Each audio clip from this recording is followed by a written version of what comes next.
I'd like to give the message which Allah says in the Quran, in Surah Hashr, chapter number 59, verse number 21.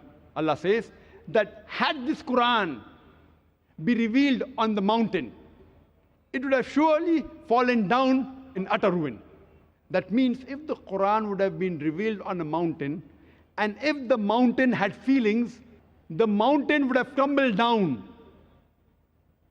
and would have come down to pieces. But to us Muslims, it makes no difference. Why? Because we don't understand it. Allah says that if the mountain, a mountain is a sign of power, of something which is hard like a rock.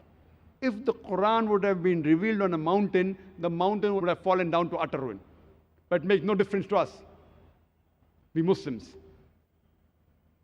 we have to read the Quran with understanding. And we Muslims, if we back into the history, we Muslims, we were on top of the world.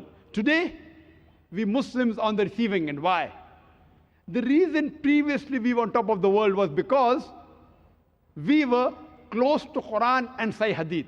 And today, we are on the receiving end is because we have gone far away from our religious scriptures, far away from Quran and Sunnah.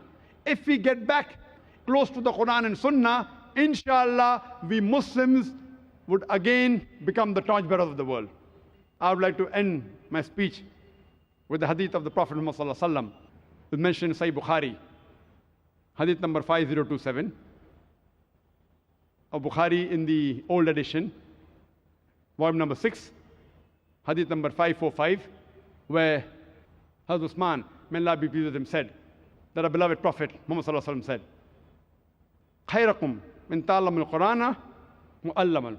That best amongst you are those who learn the Quran and teach it to the others. Wa akhiru da'wana alhamdulillahi rabbil alameen.